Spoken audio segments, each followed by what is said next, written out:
This is the second presentation on a series of presentations on China's geography. My name is Sean Han. I'm in class 8 of Whittle Huitong School. And today, the second presentation is called The Release of China. So the first part, I'll be talking about broad terms, as in the release of China. This is geographical wise. And in the next three, which are from 2 all the way to 4, we'll be talking about each of the individual steps of China. And the final one, we'll be talking about the features of the release of China. Let's start off with a broad overview of China's relief. As you can see on this map, the western relief of China, when compared to the eastern part of China, which is basically the rest of China, you find that this part over here, the western part, has a way higher relief than the eastern part. Generally, directions of river flows are all, generally, flowing to the east side. Nearly all of them actually do. In total, there are 3 steps of the release of China. The first one, the second one, and the third one. Right now, I'll be talking about them individually. The first step right over here is located in the plateau of Tibet, which is located in the Tibet Autonomous Region and the province of Qinghai, which is located right here. The elevation of Qinghai is on average 4,000 meters above sea level, which in feet is 13,000 feet. While mainly the western part is usually 5,000 meters above sea level, which is the equivalent of 16,500 feet.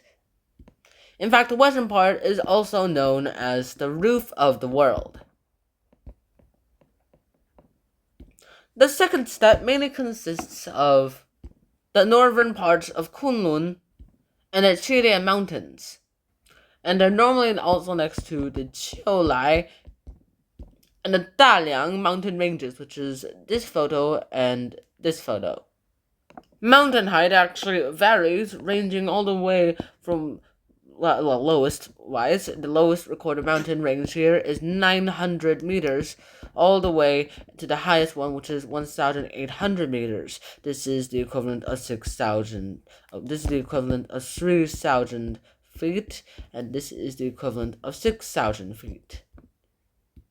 And the basins in this region actually mingle with the plateau evenly on and out.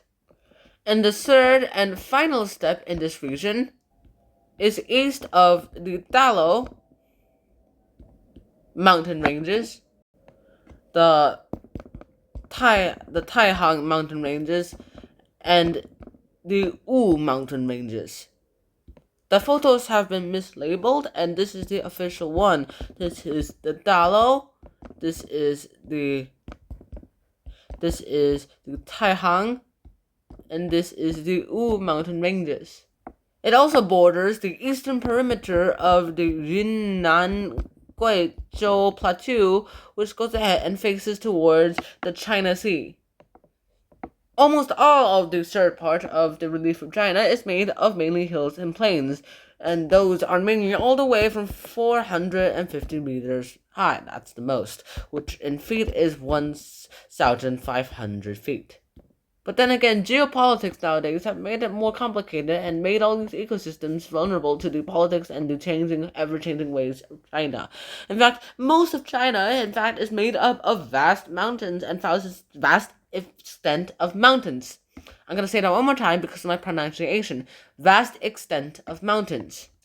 And all of that has led to go ahead and influence the cultural, the politics, and the economies of literally all of China, only because of those places as well too, and tourist attractions as well too. 1/3 of China is mainly made up of mountains, and you can find all the 6 major landforms in China as well too, ranging all the way from mountains to plateaus, and from valleys to deserts, and from hills to plains. All these 6. You can find them all somewhere in one place or another in China. And that is the end of the presentation. Before I end this presentation, I will leave you guys with some key points. In broad terms, the western relief of China is high, while the eastern relief is low, and directions of river flows are generally east. There are in total 3 steps of the reliefs of China. The first step being the plateau of Tibet, which is also in the Tibet Autonomous Region in the province of Qinghai. of Qinghai. In Qinghai, the elevation is 4,000 meters above the sea, and this is the loftiest highland area in the world. The western part goes 5,000 meters above the sea, and this is known as the roof of the world.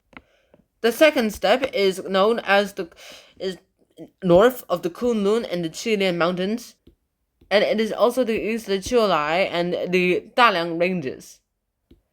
The third and final step is east of Dalo with the Taihang and Wu mountain ranges. It's on the eastern perimeter of the Yunnan Guizhou Plateau to the China Sea, this part over here. And almost all of its hills and plains are well below 450 meters. The vast extents of these mountains have actually influenced lots of things in the world, including politics of China, economies of China, not just China, as well as other economies, mainly because tourists choose what they get, and the cultural development of China.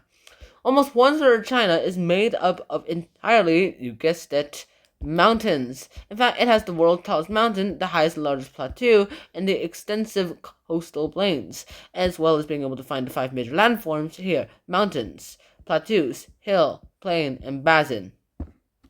Thank you for watching this presentation, and I'll see you in my next presentation.